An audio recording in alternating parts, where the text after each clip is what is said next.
Okay, girls, today I'm giving you the inside scoop on my favorite place to save this spring. At Ross, it's the spot to get everything you need at prices you'll love. Because when you find brand names for 20 to 60% off other retailers' prices, you'll definitely be finding your next favorite outfit and more. Trust me, you don't want to miss out on these deals on your favorite dresses and tops. And at this price, you might as well throw in a new purse or pair of shoes too. But Ross isn't just about savings. They're about giving back. This year, Ross and their customers raised over $4.1 million to support the Boys and Girls Clubs and local youth programs to help kids and families thrive. Seriously, just visit your local Ross and see for yourself, because I know you like to keep your closet full and your costs low. So what are you waiting for? Say yes for less at your local Ross.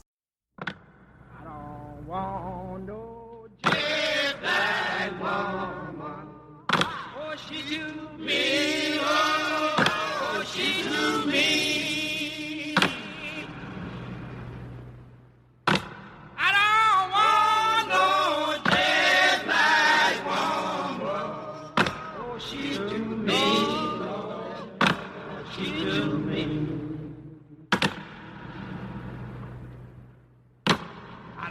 Want no sugar in my coffee.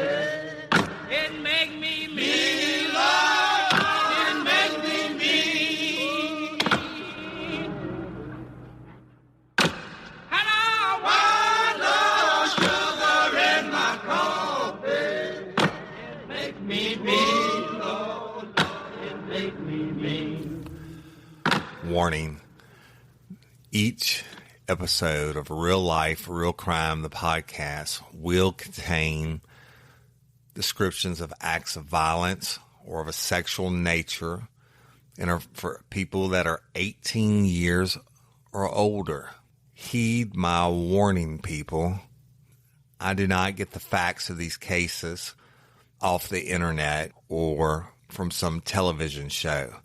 These facts I'm retelling were presented to me by the victims of the crime or the perpetrators who committed the crimes. My descriptions of the crime scenes are what I saw with my own two eyes. If you are going to get offended, turn this podcast off now. Thank you. Hello, everybody, and welcome to this episode of Real Life, Real Crime, the podcast. As always, I'm your host, Woody Overton. Today, we're going to begin a series entitled Screwdriver Red. The first episode in the series titled The Awakening. But before we get to today's episode, I want to make a couple of announcements.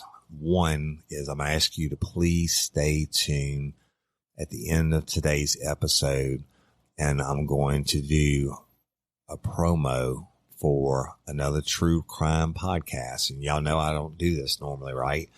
But the podcast is named Witch Murderer. And it's done by two ladies.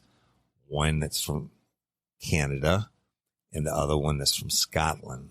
Holly and Gemma, Gemma. Y'all, it's a very unique podcast. And I like it a lot. I like what they do with it. So stay tuned. I'm going to talk about it at the end of today's episode. Also, at the end of today's episode, I'm going to be giving some shout outs and making some announcements about things that are coming up with Real Life, Real Crime, the podcast. And as always, I appreciate each and every one of y'all.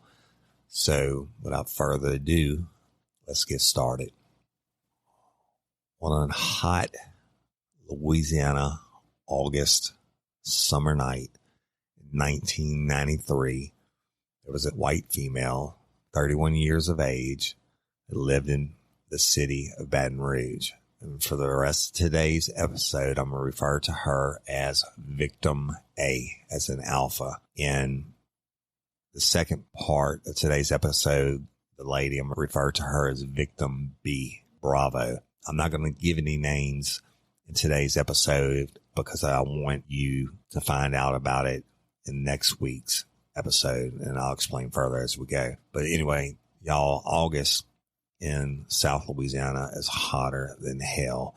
And even in nighttime, when it cools down into the 80s, it's still hot because it's just humid and muggy, right? I mean, the humidity here is, it's like breathing underwater. But so victim A lived in the city limits of Baton Rouge in an apartment she shared with two other males. Talking to people about victim A later on, everybody said pretty much the same thing about her. They said she was a good person and she was likable. She didn't hurt anybody or harm anybody, but fortunately she lived what we call in law enforcement, we call it the high risk lifestyle, in being that she was addicted to crack cocaine and she paid for her habit by the world's oldest profession. She was a known prostitute. And on this night, in 1993, she had a date with a trick or a John. That's, again, the street term, y'all. A date is when a prostitute engages in a sexual act with whomever for money, right? And that's what they call it, is a date. And then the trick or John, that's the name of the person that the prostitute does the date with. So she had a date with a male, and she would meet him at a church parking lot on the outskirts of the city of Denham Springs, Louisiana. Now, geographically, Denham Springs is located to the east of the city of Baton Rouge. And when you leave Baton Rouge, there's two ways to get into Livingston Parish. Livingston Parish is the parish that geographically is next door, if you will, to East Baton Rouge Parish. And to get into Livingston Parish, you have to cross one of two bridges, either the bridge on Interstate 12, which runs over the Amite River, or the bridge on Highway 190, or what the locals call Florida Boulevard, which also runs over the Amite River. And y'all, the Amite River is a geographical divide between the two parishes. So somehow victim A crosses into Livingston Parish and goes to the church parking lot. Now, this church is on the outside of the city limits, like I told you, but let me tell you a little bit more information about Denham Springs at that time. It was and still is today the largest city in Livingston Parish, but in 1993, that wasn't saying much. I mean, it was more of a small town, really, than a city. The only thing it had going through it was right off the interstate exit into the city was a truck stop. And if you went underneath the overpass, there was a McDonald's on the left, and across the street from the McDonald's, there was a shopping center with a Kmart, which has long since been closed. But it really was more of a small town. And as a rarity in the state of Louisiana, especially South Louisiana, there were no bar rooms inside the city limits of Denham Springs. My mama always said there's two things you never have to go far to find in South Louisiana. That's a bar room or a church. And she was right, except for the city of Denham Springs. It was just small, like I said, almost a town. And the population wasn't that large. It wasn't much there. They did have their own police department. It was very small at the time also. And as soon as you got outside the city limits, it turns rural almost immediately. And by rural, I mean cow pastures and shit, right? Nothing out there, very few homes. And the further you get outside the city limits, it becomes even more rural. So somehow victim A makes it to the church parking lot. I don't know. I certainly know she didn't have a cell phone. Okay. Back in 1993, cell phones weren't prevalent. So I don't know how the date was arranged. I don't know how she got there, but she arrived. And upon her arrival, she would have met the date. Now, let me describe him to you. He's about 5'10", of a slender build, nice looking guy, dressed well, well spoken, and everybody that would come in contact with him over the years said he had a nice smile. Just a nice, average looking guy. So victim A arrives and she would have met him and she probably thought, geez, it must be my lucky night, right? Because this guy certainly isn't going to do anything to harm me. He's just as nice and as plain as you could get. And of course he had that smile, right? So it's speculation. I would assume that they were inside of a vehicle and they begin to talk, and I'm certain she was put at ease by his demeanor. But at some point, Sugar turns to shit and he attacks her. Now, we know this by the evidence that's found out later in the investigation, but I don't know if the attack started inside the vehicle. But one thing we know is victim A fought back, and she fought back hard. I'm assuming she escaped from the vehicle, but then bam, bam, bam. 3 loud gunshots go off, and victim A ends up face down in the parking lot of the church, dead. And the nice guy with a nice smile, victim A couldn't have known that smile truly hid the face of a monster. That's what this cat is, just a bad dude. So I guess he ran like a little bitch probably. 911 got the call, and the sheriff's office covered everything on the outside of the city limits of Denham Springs. And a deputy responded, and they found victim A face down, dead in the parking lot. At that time, the deputy called for the detectives to come out and the coroner. The detectives arrive on the scene. The coroner arrives. The detectives then call for the Louisiana State Police Crime Lab to come process the scene. Now, Livingston Parish Sheriff's Office wasn't big enough, especially at that time. They're huge now, but at that time to have its own evidence or crime scene technicians. And they always called out the Louisiana State Police Crime Lab, who pretty much cover any small jurisdiction, and they offer their assistance on cases when they call. And anytime there was a homicide or major case like this with a dead body, we always called out the crime lab. So the crime lab would have arrived, and by the time they get there, the area has already been cordoned off with the yellow crime scene tape, just like you see in the movies, right? And the detectives and uniform patrol would already talk to the person who called 911, and they would have been knocking on doors, trying to see if there were any kind of witnesses to what happened to victim A. So the crime lab arrives in the coroner, and the detectives begin to process the body. The first thing they're going to do is photograph everything.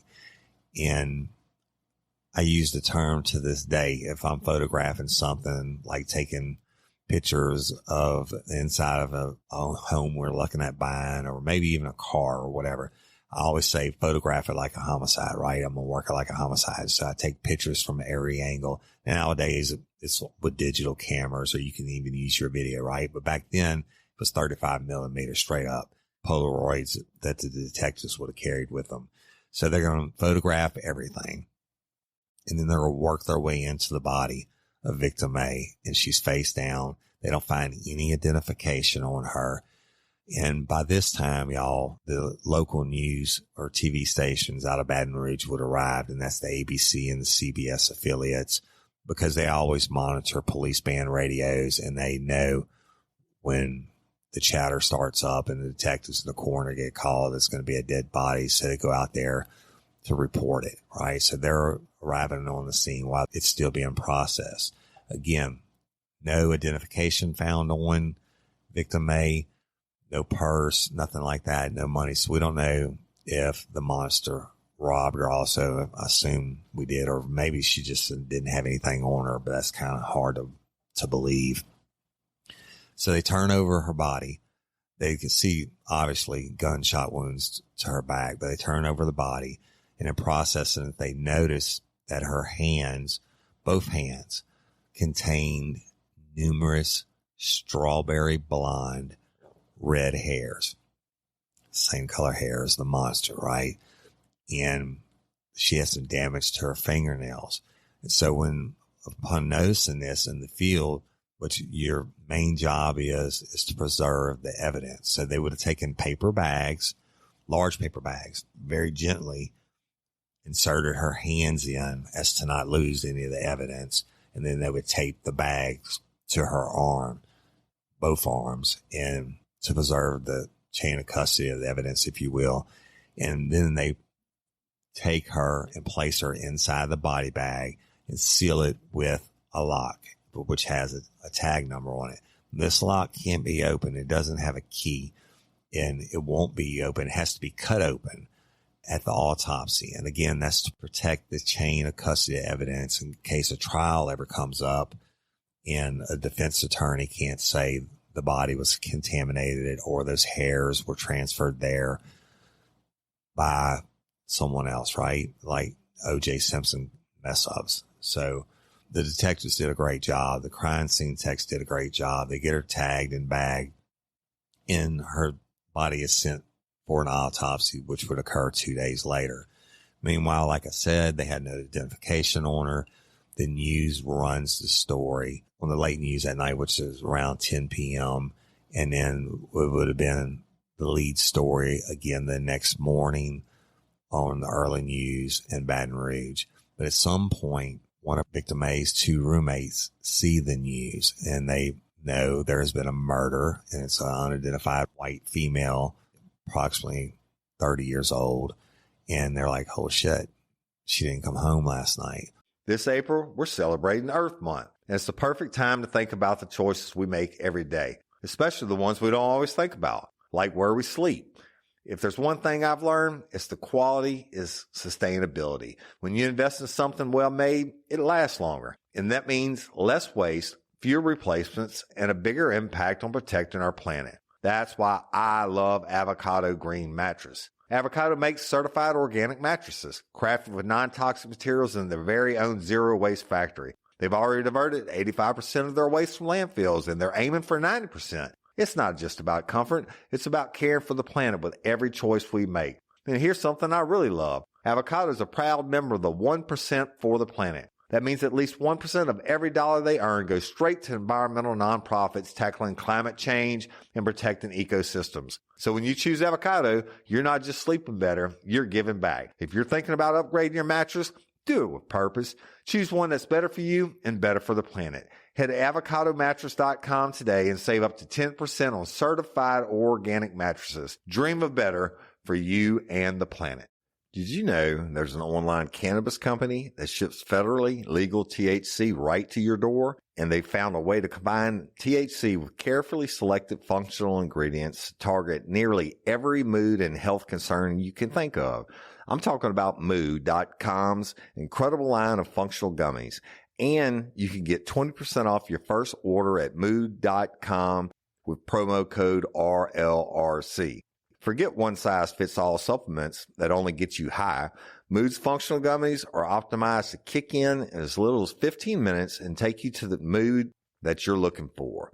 Whether that's Mind Magic gummies for deep work and creativity, PMS support to ease cramps and balance mood swings, or their sexual euphoria gummies to help you feel ready for action and turn every touch into a full body experience. Look, y'all, you know I have trouble sleeping. I take the Sleepy Time gummy. I take a quarter of one before I go to sleep, and I sleep hard all night long. Never even move, wake up feeling fresh as a daisy. So listen, you can find gummies to just get you high pretty much anywhere these days. But Mood's functional gummies combine premium federal legal THC with targeted botanicals to help you get into that perfect mood, usually in as little as 15 minutes. And everything ships discreetly right to your door. No dispensary lines, no awkward conversations, just better days and nights delivered to your doorstep. Best of all, not only is every Mood product backed by a 100-day satisfaction guarantee, but as I mentioned, listeners get 20% off their first order with code RLRC. So head to Mood.com, find the functional gummy that matches exactly what you're looking for, and let Mood help you discover your perfect mood. And don't forget to use promo code RLRC when you check out to save 20% on your first order. She didn't come back from the date. And so they call in and say, hey, look, my roommate's missing, or my significant other is missing, right? Then the detectives would have got in contact with them and showed her a picture of Victim A's face, and they positively identified who she was. So The autopsy occurs, and they open the bag, cut the lock on the bag, and this is the detectives and the coroner and the forensic pathologist in the autopsy room, and they process the body from head to toe. The forensic pathologist did an excellent job, and he was able to say, without a doubt, she died from 3 gunshot wounds to the back. But more importantly, he was able to recover 2 of the bullets from her body and send them to the state police crime lab for processing. What they would have done, y'all, been looking for on the bullets, if the bullet isn't damaged too badly, the crime lab has its own section just for firearms, and they have a firearms expert. And if the bullet isn't damaged too badly, they can actually take the markings from the bullet and match it up to a known manufacturer of a handgun or whatever type it is, right? This was a handgun, and it turned out the tech was able to match it to a Colt 38 special revolver. And they do this because each firearm manufacturer has specific what we call striations inside the barrel markings. So you have a bullet, and the bullet sits in a shell casing, and inside the bottom of that shell casing is gunpowder. And on the outside of the shell casing is the area where the firing pin for the pistol, or the hammer in this case, would have came down. It strikes the end of the casing, causes a spark, which then ignites the gunpowder inside the bullet and causes an explosion. And then the bullet is projected out of the firearm, but it has to pass through the barrel. And when it spins through the barrel, it picks up the certain markings. That's how the technician was able to match it up to a Colt 38 special. Now, they can't tell you which gun it was, just the name and the manufacturer of the firearm. Also, during the autopsy, when they took the paper bags off her hand, the pathologist was able to collect numerous strawberry blonde hairs from victim A's hands, right? And nail clippings, etc. Now, at that time, y'all, in 1993, DNA wasn't prevalent. I mean, it was in its infancy stages. It's come leaps and bounds in 30 plus years as we know it today, but they wouldn't have been collecting the hair for DNA at that time. They would have been collecting it to do hair analysis if a suspect ever came up. And that's not an exact science either, right? But anyway, the evidence was collected and it's put and stored away. The body's processed. She died from 3 gunshot wounds to the back, and they identified her, and they talked to one of the roommates, and he told her about her lifestyle and the high risk, etc. And the other roommate jetted. He had a couple warrants. He jetted to I think it was Oklahoma City or somewhere. And eventually detectives caught up with him, and he was easily alibied out. And there were a couple other suspects they were looking at, but nothing panned out. And unfortunately, as sometimes happens, cases go cold. And for victim A, case wouldn't only go cold, it would go frozen for 16 years. 16 years. So, meanwhile, our monster, our strawberry blonde-haired monster with a nice smile, goes on and lives his life for approximately the next year and a half. He gets married. He has kids. He's working a normal job. Just a nice guy, and no criminal history. But I believe he was either offending and getting away with it, or he was desiring to offend, if you will, maybe the fantasy about it and stalking people, etc. But in 1995, it was the Christmas season, and there was an employee at the mall in Baton Rouge, the main mall at the time. Cortana Mall was the name of it.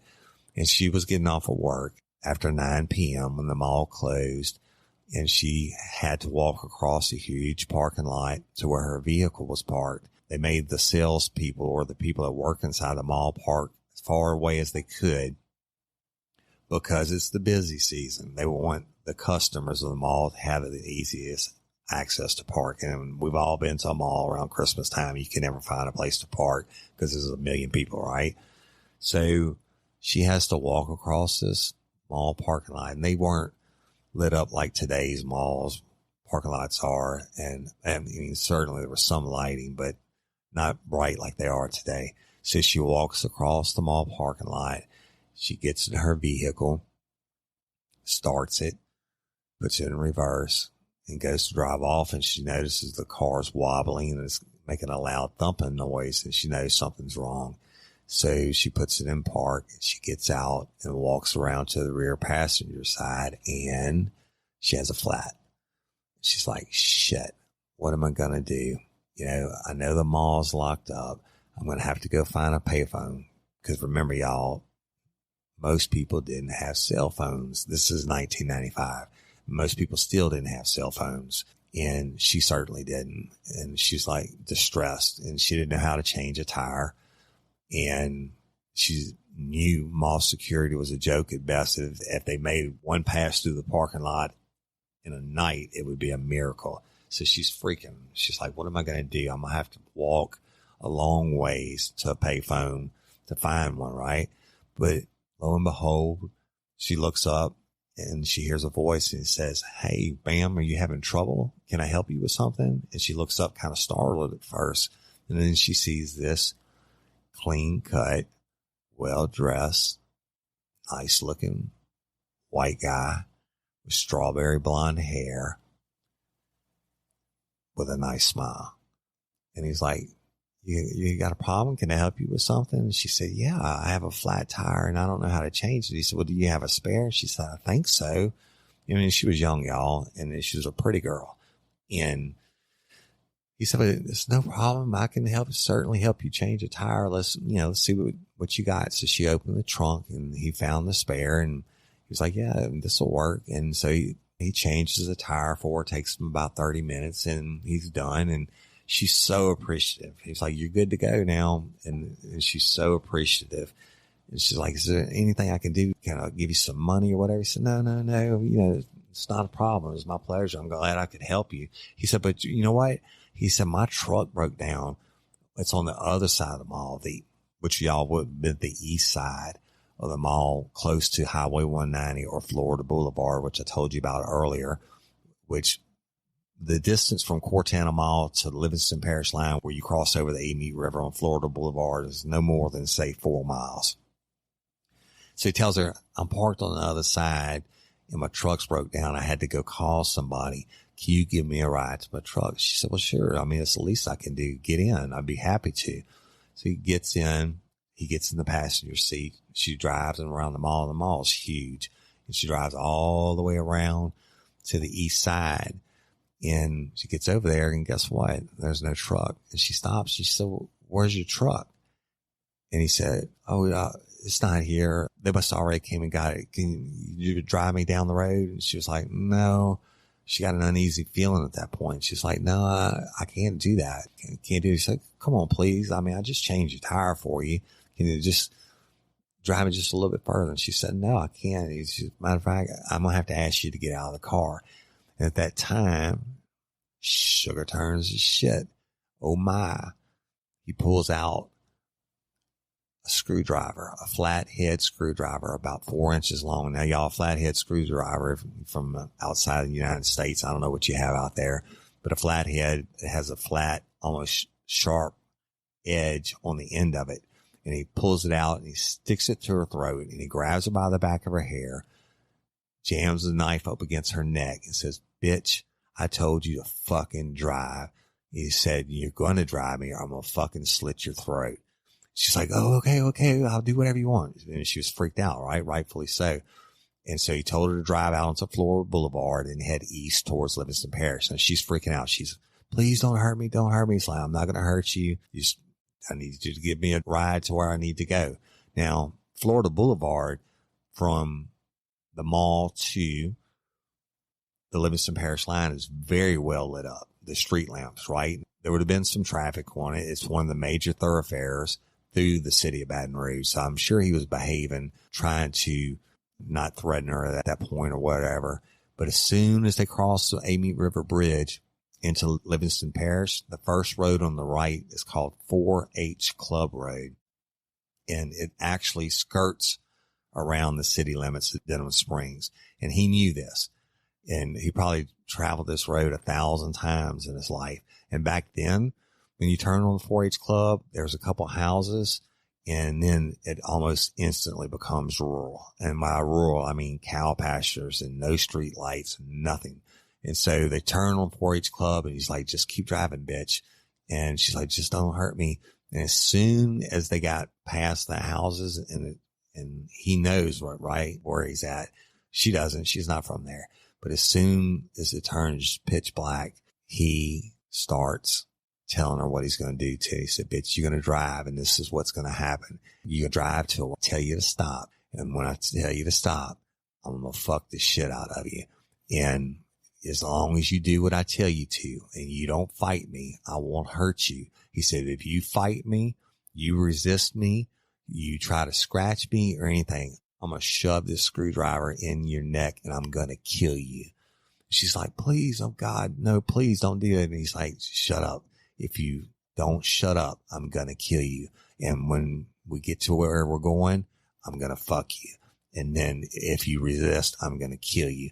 This poor girl, right? I mean, it's like the nightmare. The monster has shown his face. What happened to that nice smile, I wonder, right?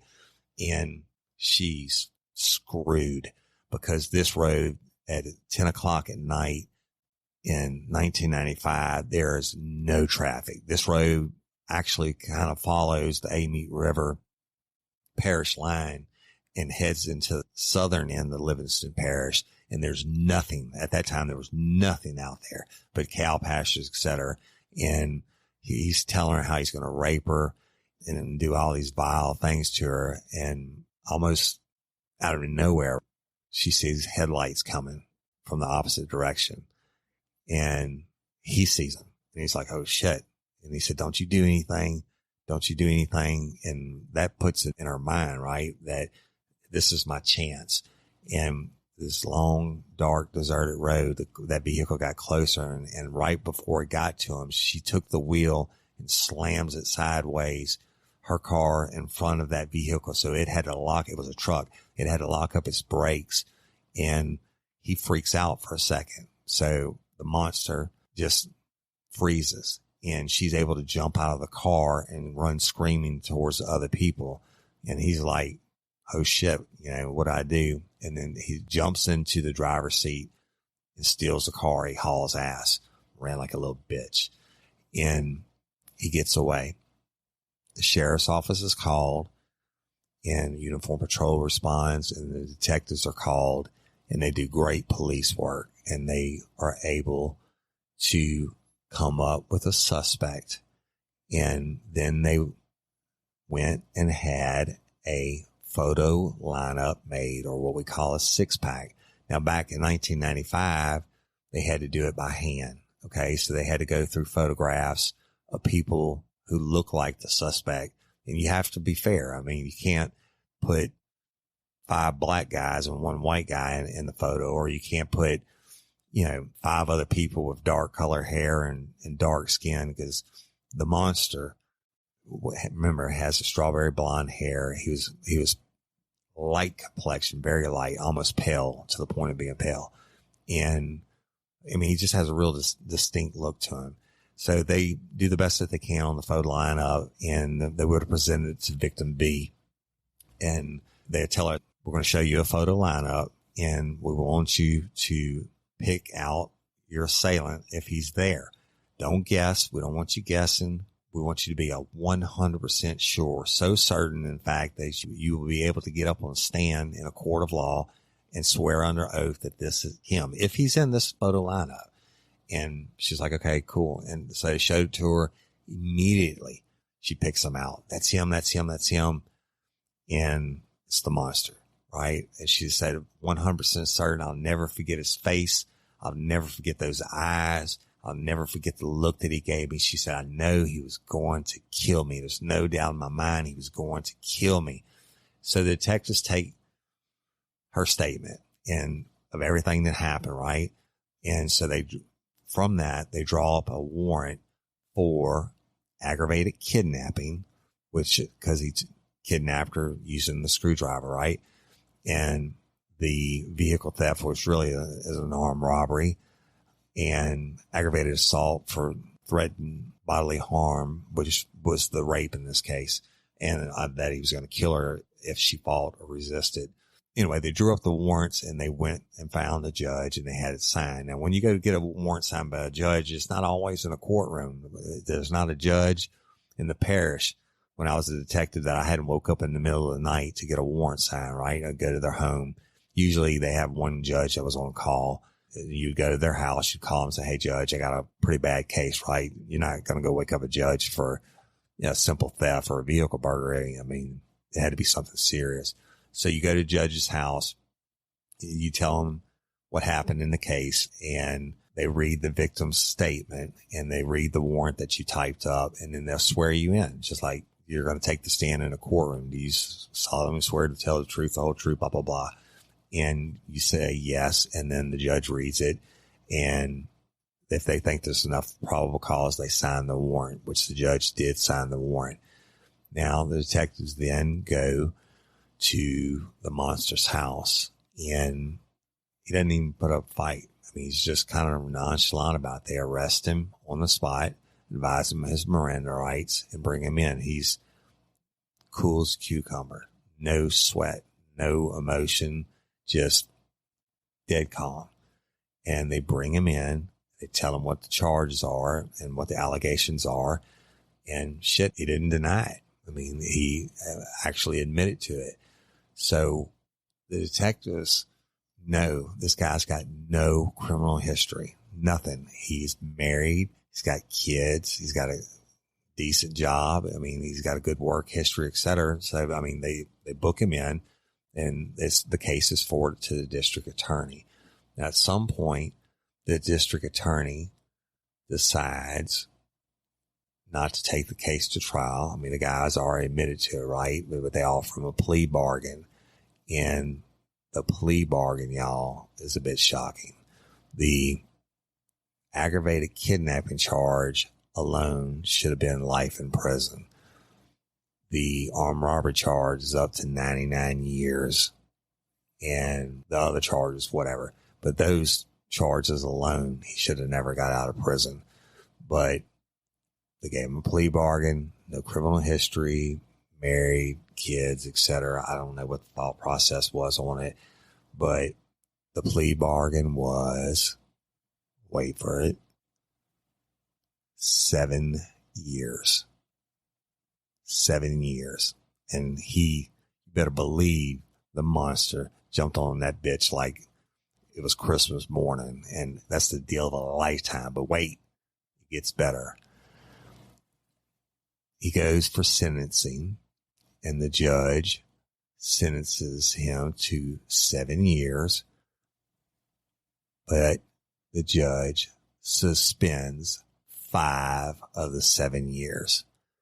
So the monster, for the aggravated kidnapping, only goes to prison for 2 years. What they dropped it down to, y'all, was attempted simple kidnapping. And he pled to 7 years, and the judge suspended 5 of the 7. So he went to the Department of Corrections for 2 years. 2 years. Can you imagine that? Now,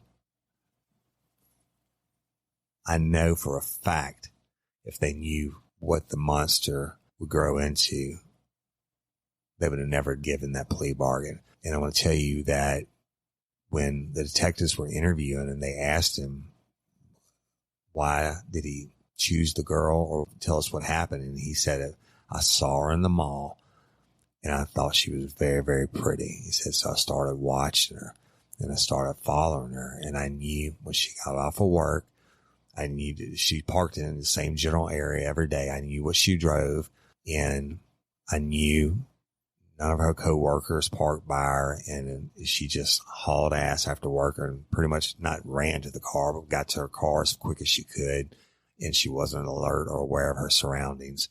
He said, so I slid her tire, And had anybody been around, I wouldn't have done it. I'd have just walked away. He said, but I hunted her. I wanted her and I was going to get her and I got her.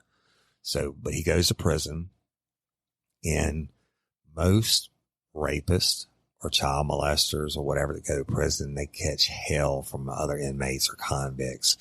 But this guy's slick, right? Nice smile. He's kind of charming in his own way. And shit, he gets along with the inmates. He's kind of, everybody likes him almost, right? And I've always said prisons are nothing but graduate schools for assholes that are criminals. If you go into prison and you're not remorseful for what you've done, all you're going to do is sit around and think about how you're going to offend when you get out, and you get to glean information from other career criminals about their crimes and what they did right and what they did wrong, etc. But you know what? They liked him so much. This is kind of fucked up, but they liked him so much they gave him a nickname, and the nickname would follow him for the rest of his life. But they called him Screwdriver Red. Screwdriver Red. And I think it's obvious why they called him that, right? Because he kidnapped the girl with a screwdriver, and he had the strawberry blonde red hair. So Screwdriver Red. In prison for 2 years.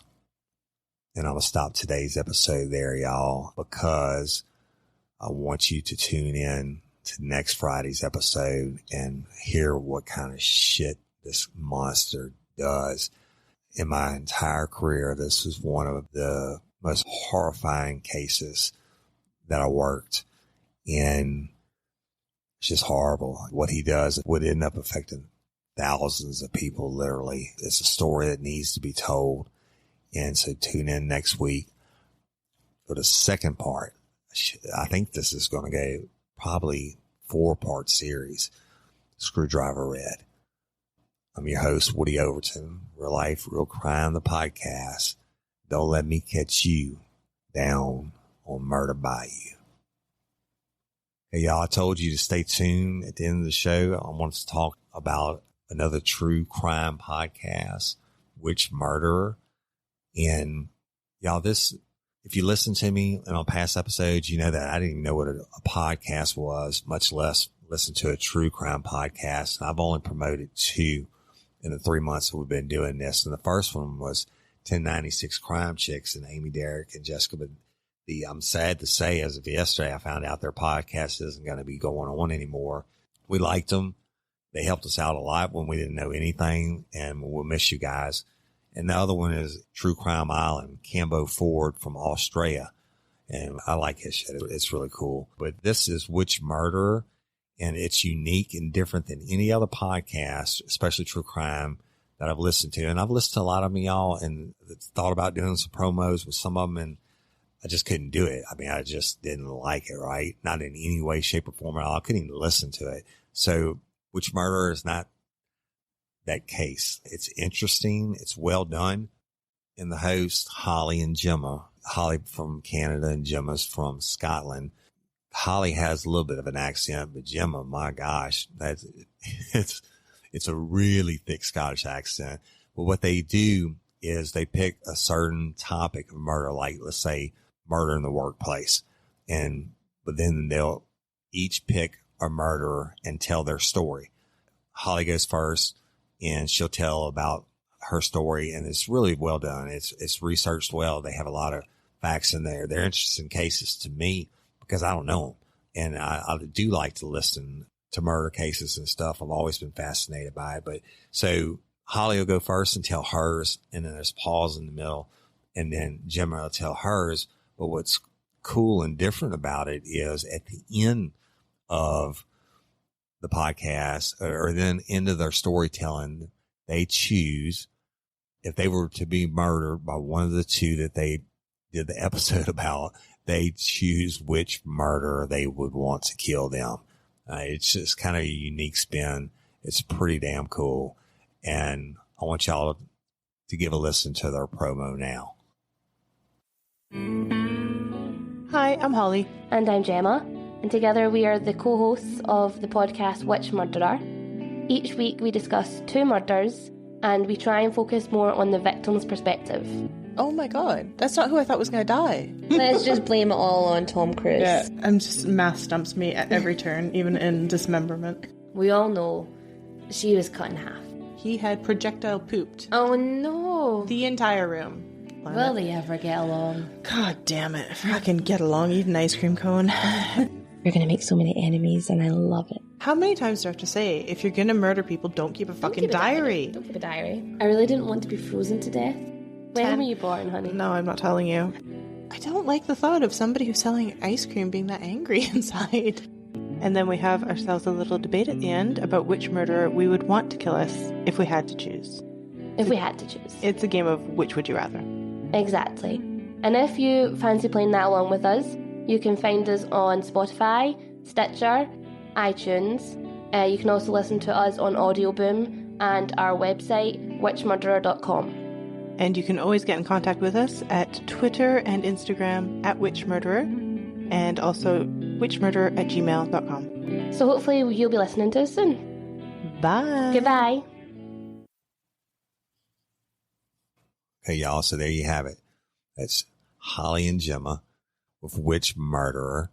Check them out and subscribe, listen, like them, and let them know that real life, real crime, Woody Overton sent you, right? It's important. And tomorrow they're going to be releasing their new episode. That's, I say tomorrow. They said it's going to be 7 p.m. I don't guess it's p.m. But 7 o'clock in the evening on Friday, London time. I'm not up on our time zone differences, etc. But they're going to be doing a promo for Real Life, Real Crime, the podcast. So y'all check them out, listen to it, give it a listen. It's totally different from what I do, but I like it in its own unique way. And thank you, Holly and Gemma and Witch Murderer. We appreciate y'all. Okay, y'all, the other announcements I want to make, y'all know we're going to be at Crime Con, which is in just 3 weeks in New Orleans. Now, we're not going to do the booth like we had planned originally, but we're going to go to do the meet and greet with our fans, and we have numerous fans that are coming. We're going to take them out, but we're going to show them a good time. We're also going to be meeting other podcasters, true crime podcast personalities, et cetera, and establish some relationships. But if y'all are coming to Crime Con, let us know. And we're going to do a live polygraph from Crime Con on one of our Dream Team moderators that's coming. And I'm going to do the live polygraph. When my live, I mean, we're going to run it on Facebook on our private group page. And y'all, that page is Real Life, Real Crime, Friends, Fans, and Crew, KREWE. And we passed over 800 members last week. I think today it's like 815 or 820, something like that. And if you're not a member of the page, send us a request, and our Dream Team moderators to get you approved. And it has so much bonus content on episodes and fan interaction. And like Karen Ortolano posts almost daily true crime article on some sick ass criminal from way back when, right? And so it's just, if you like true crime and you like Real Life, Real Crime, the podcast, join the group, man. You'll get a lot out of it, I promise you. And we run contests and promotions, etc. But anyway, from Crime Con, I'm going to do a polygraph live to our private Facebook page on one of our Dream Team moderators. And it will be interesting, I assure you. And there'll probably be some adult beverages involved. And it's going to be fun. Shopify is a global commerce platform that helps you sell at every stage of your business and sell more with less effort thanks to the Shopify Magic, your AI-powered all-star. Sign up for a $1 per month trial period at shopify.com/redcircle, all lowercase. Go to shopify.com/redcircle now to grow your business no matter what stage you're in. Shopify.com/redcircle. At Arizona State University, we've made online education better, smarter, and more personalized so you can go further in your aspiring field. I decided to pursue medicine once I realized that ASU did have the online program for biological sciences. You're still required to learn the same curriculum. You're still being tested on the same content that anyone would be tested on in person. The comprehensiveness of the program prepared me so well for medical school. Explore over 300 programs at asuonline.asu.edu. Also, they're kicking around the idea of me spraying one of them in the face with Freeze Plus P, which I just don't know if I could do that because I know how bad it is. And I really do. I think they like the idea of doing it and doing it live on Facebook. And it would probably go viral, but I don't know if I'm going to do it or not. Either way, we're going to be doing a lot of stuff live from CrimeCon. And y'all, in June, we're going to be adding a lot of new stuff to our episodes. We just recently purchased some all top of the line equipment, soundboards and all this other fancy stuff, etc., which you'll get to see at CrimeCon when we go live on Facebook at CrimeCon.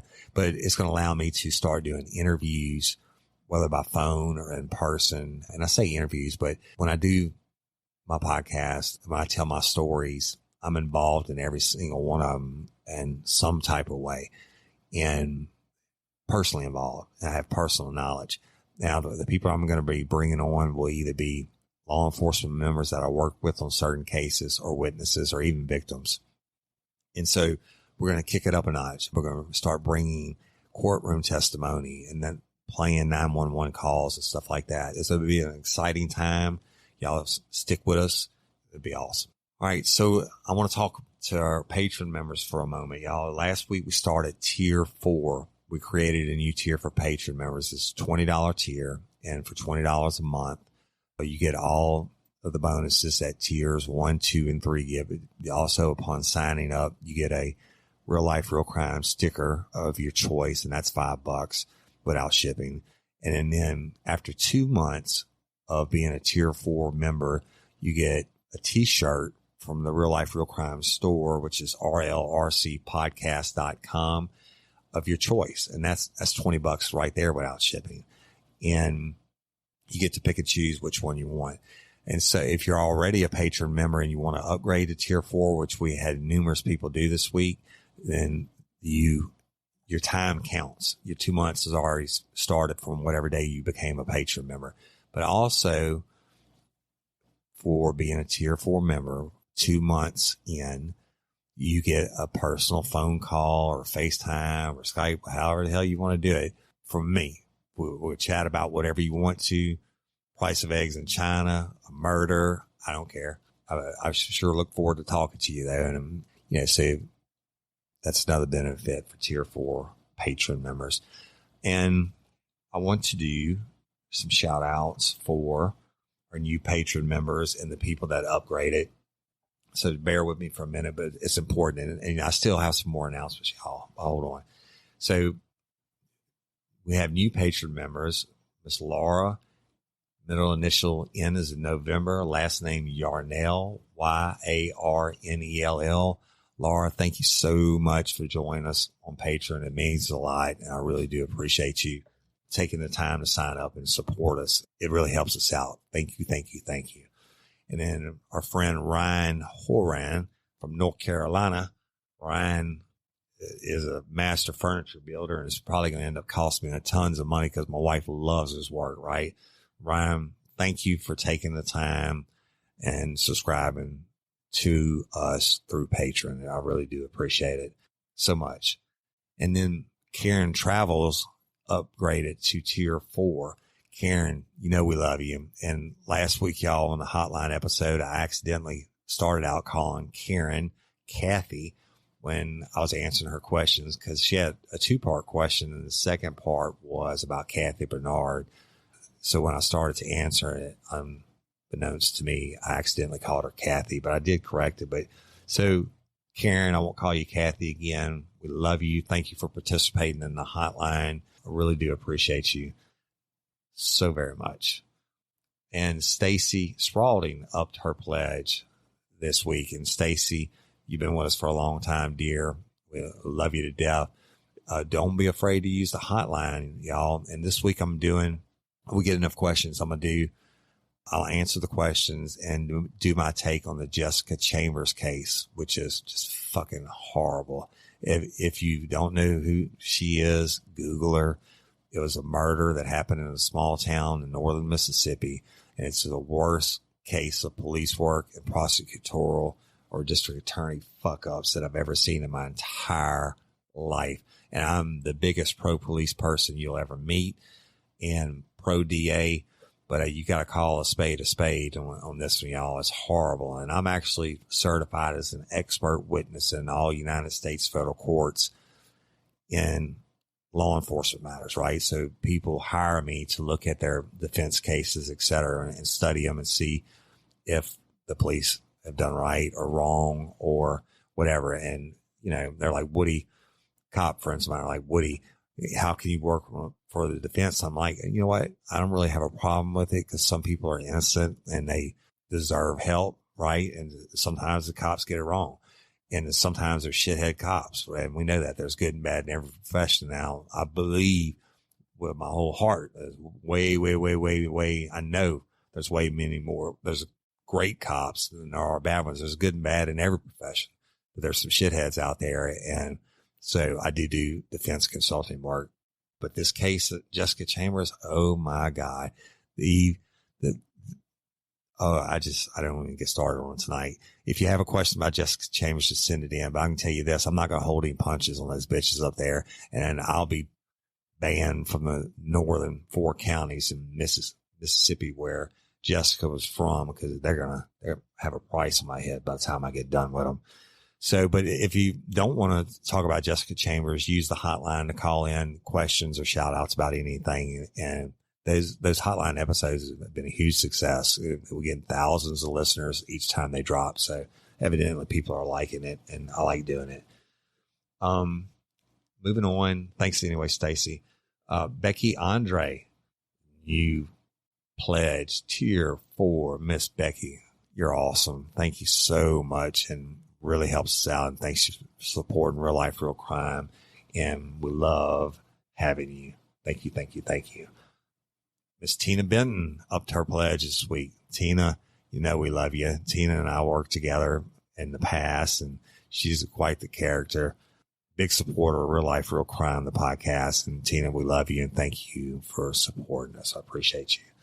Miss Courtney upped hers to tier 4 this week also. Miss Courtney, thank you. And Courtney, you've been very active in the hotlines, et cetera. And I appreciate you and I appreciate your support and you liking and listening and sharing us and being a patron member is priceless. Thank you, Courtney. I really do appreciate you. And Miss Melanie Shepard has been with us forever. She up to tier 4 also patron. Miss Melanie, I do appreciate you. You know this and you've been there for, I say a long time. I've only been doing it for like 2 months, but it seems like a long time to me. And I appreciate you, Melanie. And thank you for supporting us. It means a lot. Miss Alicia jumped up to tier 4 also. Alicia, I really do appreciate the support. It helps out and means a lot to me. And thank you for doing it. I hope you get the most out of your patron benefits, y'all, which includes tier 4. I mean, it's everything.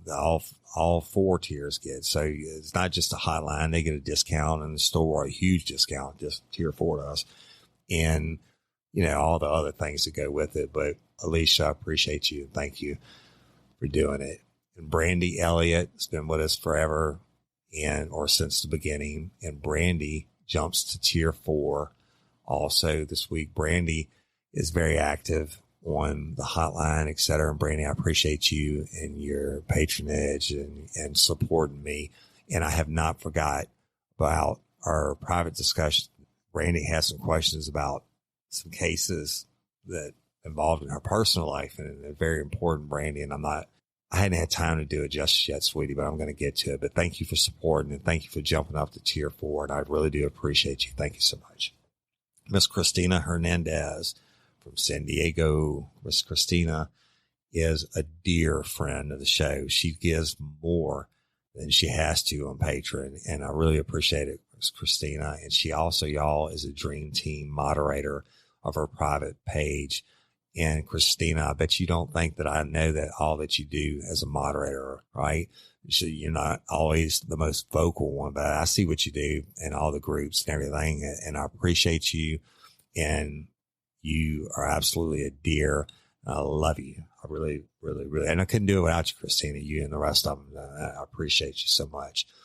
And Sam Cross jumped hers up to tier 4. And Sam is also a Dream Team moderator and a huge supporter and a little bit of my voice of reason. She knows a lot about podcasts and is like huge, I don't want to say fanatic about it, but she knows about them, et cetera. And she's helped me out on a couple of questions that I had. Plus she does everything, a lot of stuff every day behind the scenes for Real Life, Real Crime, the podcast. And Sam, I love you and appreciate you. And Sam's going to be at CrimeCon and we're going to throw down. So Sam, don't drink for like the next 3 weeks. So you'll be fresh for CrimeCon. Anyway, I appreciate you, dear. And Miss Lisa Chase signed up as a patron member. Lisa, I really do appreciate you. And thank you so, so very much for supporting our Real Life, Real Crime, the podcast. And we love you. And now listen, I love the patron members, but I love all the fans, y'all, each and every single one of you. And if you can't be a patron member, I'm totally cool with that. No sweat. I love you just as much. And y'all are making us blow up. We hit 60,000 downloads yesterday. 89 different countries across the world. That's 89 people. I didn't even know. I can't name 89 countries, right? Unless I read it off the list. 89 countries across the world. And it's because each one of y'all, the fans, are liking and sharing Real Life, Real Crime. And I'm going to do something today that I haven't asked before because I gleaned it actually from Witch Murderer and the promo I'm doing next week, which is the State of Perfect Balance. I listened to their episodes all the way through and I gleaned a little bit of ideas of what to ask, of the things that I like that they ask at the end of their episodes. And so what I got from it is I should be asking y'all to not only like and share, I should ask you to subscribe to our podcast, first of all, evidently. So whatever podcast medium you listen to me through, subscribe to it and also leave a written review.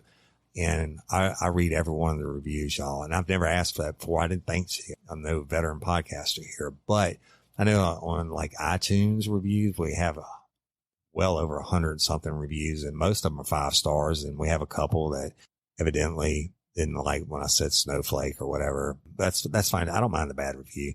And the fact that they took the time out, I moved them so much. I pissed them off so bad that they took the time out of their day to actually go to iTunes and leave me a shitty review. Okay. Thanks. I appreciate it.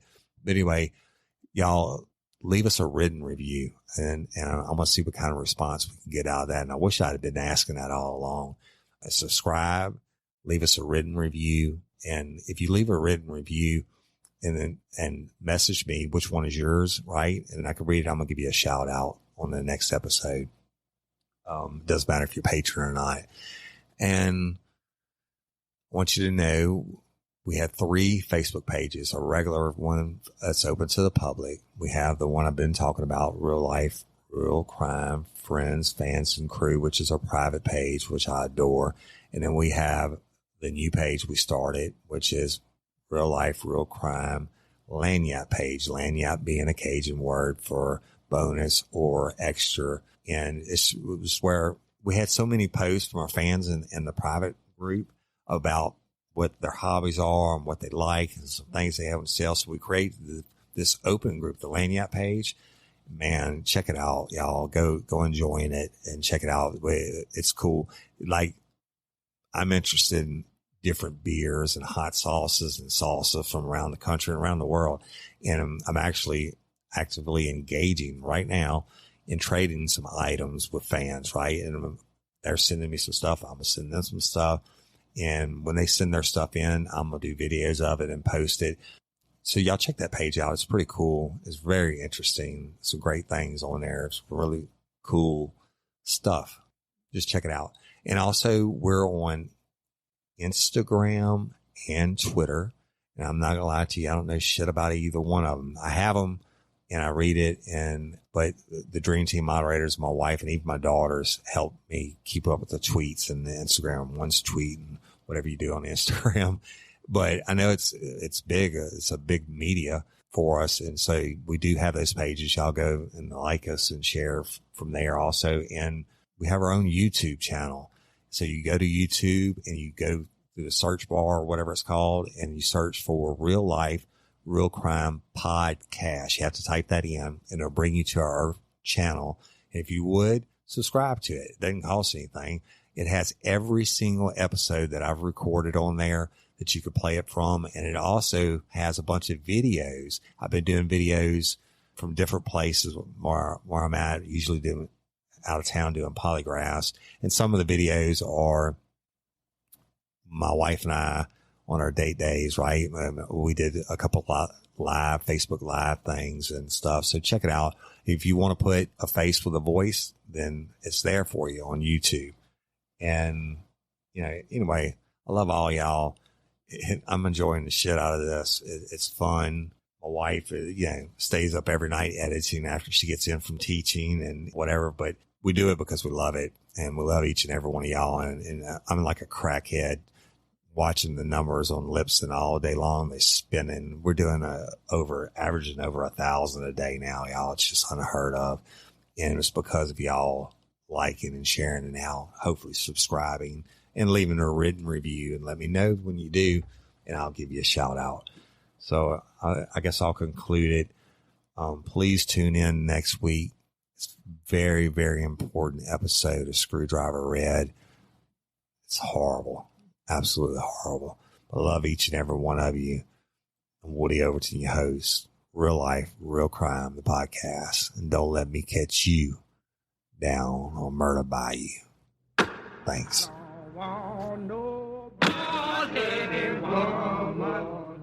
Oh, she do me, oh, she do me. Hello, woman.